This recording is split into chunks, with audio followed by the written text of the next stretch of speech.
Welcome back to Christmas on the Farm. Today we will be answering your questions about Thor and livestock guardian dogs in general. You guys asked a bunch of questions on Instagram and Ryan's gonna answer most of them. So let's go. Let's try and answer them quick. Some of them will be a little bit longer because they're just in-depth questions. First basic one. What kind of dog is he? He is a Great Pyrenees. At least that is our assumption. He's full Pyrenees. Definitely Great Pyrenees. He's at least 75% Pyrenees. The only other possibility is Anatolian Shepherd. All right, next question. How old is he and where did he come from? He's a year old, somewhere around a year at least. So we got him about 3 months ago from some local family that was getting rid of him on Facebook Marketplace. So, not Facebook Marketplace, but Facebook farm group. on a Facebook farm group. And so Ariana reached out and asked about him, and he seemed like he'd be a good fit, so we got him. And he was free. He was free. Beyond his delivery cost. Yeah, we did pay for them to bring him to us because it was while we were sick. You're a good boy, aren't you, bud? We still don't fully understand why they gave him away for free. Right. Okay, most asked question, of course, was, does he live outside? Will he live outside always in the winter? All of those questions.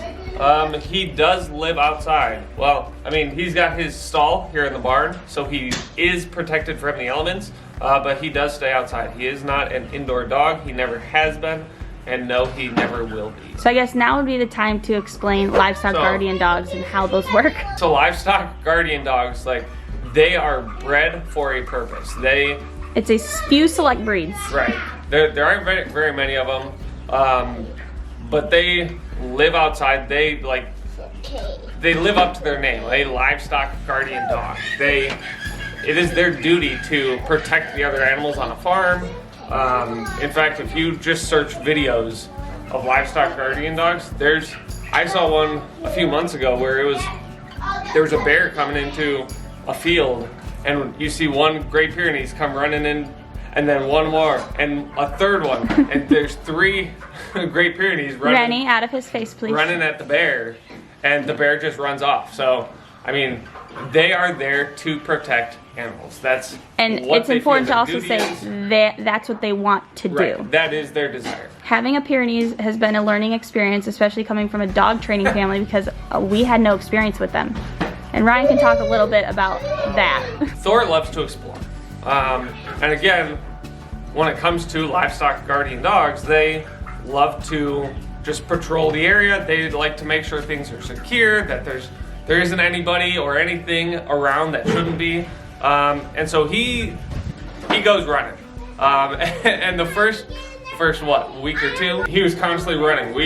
There's one day that we lost him because he went down the street for like 2 hours. He climbed fences. Yes, we'll leave that part. He climbs fences. Which we've since fixed. Right. Unless it's entirely electrified, he will climb any fence to get out. Which is normal for a livestock guardian dog. They will do that to go after whatever they want to. Yeah, because they're not the easiest to train. They don't train well, I should say, right? They don't train traditionally well. Right.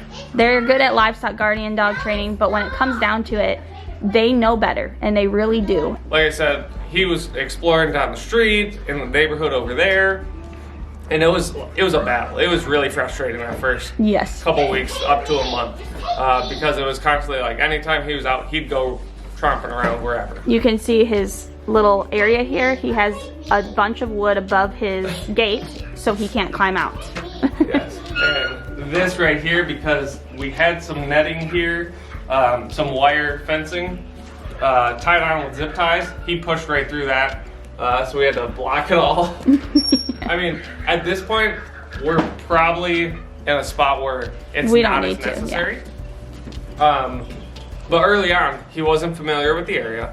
He didn't know the property lines. He didn't know like where was his area to be, and so that's why he was constantly running off.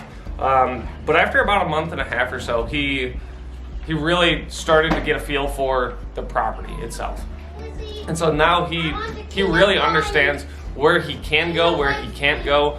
He still goes running off, and he'll go running up the creek. He'll go off into the woods, gallivanting, and he'll be gone for 20-30 minutes, and then he'll come back. Yep. And he always comes back. Where Grayson, we can't trust that. Right. The intelligence level of a livestock guardian dog, it's just entirely different. I mean, when you lose a dog of any other type, they can be gone for days, and other people have to help you find the dog. These dogs, they just come back. They just know where they need to go. It's like they have a homing beacon built into their brains. Ariana, like she said, is still learning. Yes, it's very hard for me to let go of like traditional dog training. Because from the beginning, you know, after those first couple of weeks, I like even during those first couple of weeks, he would still sometimes come back here. Like I'd go looking for him, wouldn't find him. I'd drive back to the barn, and he'd be standing there at the barn like, "Where have you been?" And so that really kind of got me in the mindset of he knows where he needs to be, and he's going to. Again, the positives of not growing up in a dog trainer household with normal non-livestock guard dogs, so he doesn't have this like built-in this is how dogs work. This is a built-in fear. You got to totally relearn. And if you're in a livestock guardian group, you'll know full stop. People will say like, if you are going to train your livestock guardian dog, you cannot just bring in a regular trainer. They will have no idea what to do. He's a good listener to an extent. Yes.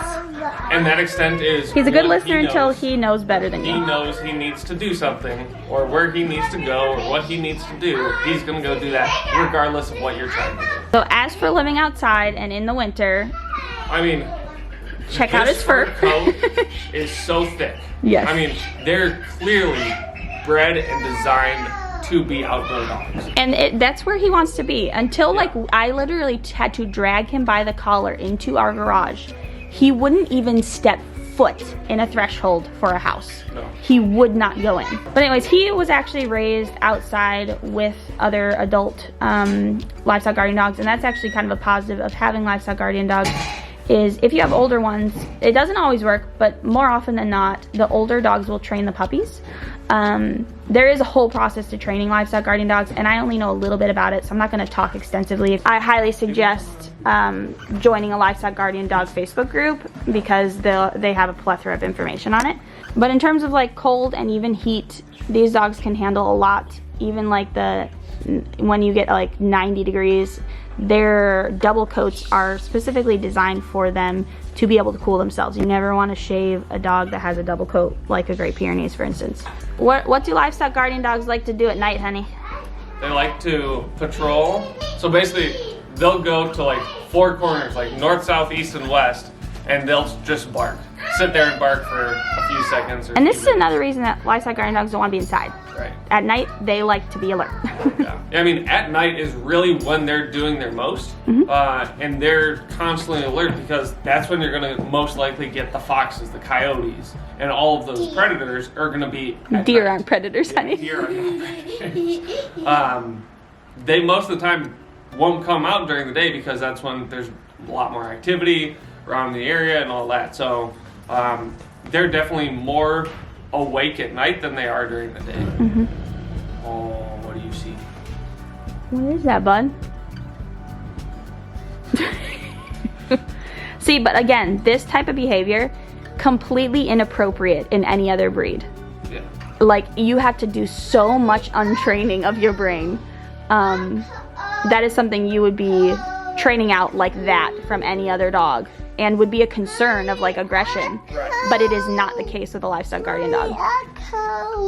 Who is Thor most protective over, person or animal? This would be no one in particular. He does alert to any person or vehicle that comes down. Right.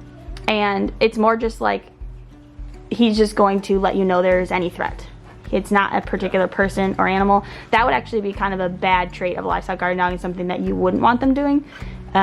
They shouldn't be focusing on a person or an animal specifically. That's not good. They should just be focusing on the threats. Yeah. So, but he is very, very unhappy with aerial hawks and stuff like that. He will just stare them down, bark at them. That's mainly the thing that he actually helps with during the day is hawks, because we have quite a lot of them with our chickens. You know, he is still relatively new to the property and everything, and so he's still getting used to it. So we don't currently let him have free reign over anything. Yeah. Like he's in his stall in the chicken run, unless we let him out. in which case he then doesn't have access to get into the chicken run if need be.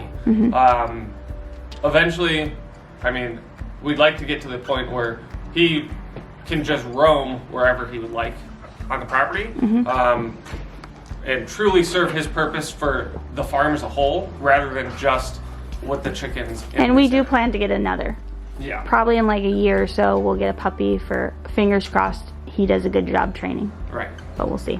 And we'll probably stick with Great Pyrenees. Yeah. I like that breed. They're lazy.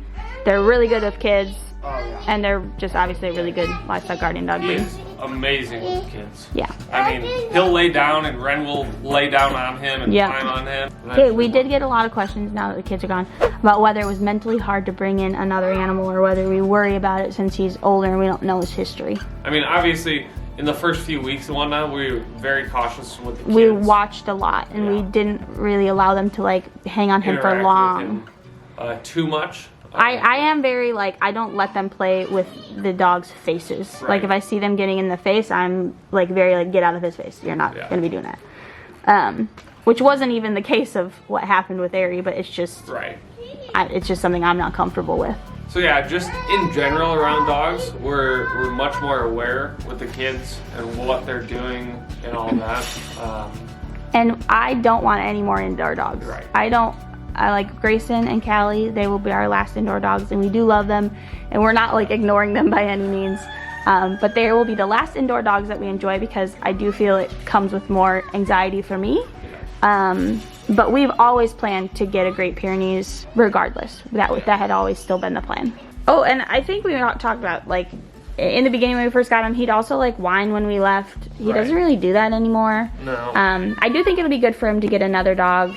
We do, technically you're not really supposed to let your like pet dogs and livestock guardian dogs interact. I haven't noticed any bad habits at all, but like it's usually a fear of like the pet dogs having a bad influence on him. But Grayson acts like a livestock guardian dog sometimes, in that like he'll just kind of copy what Thor is doing. So, and Grayson doesn't have bad habits, so it's been fine. Like I wouldn't want Callie hanging around with him, or like Daisy. If Daisy was still here, she would be one that would not be able to interact with him. But I do think that it will be really good for him to have another doggy friend. And so yeah, but he's been great. We're out here several times a day. He goes on runs with the golf cart, and he gets plenty of attention and love, and he enjoys his job of protecting and, you know, doing what he needs to do. But a lot of it right now too is just like Ryan said, he's still under 2 years old. He's still learning the property, so he can't fully explore like he will be able to eventually. So what are you doing? Why are you putting a chain around him? That's gonna be it for this video. Hope you guys enjoyed it. And with that, we will see you in the next video. Bye, guys. Say goodbye. But this is only a measure. You can only get better. You can only get better. And this is only a measure. It can only get better. It can only get better.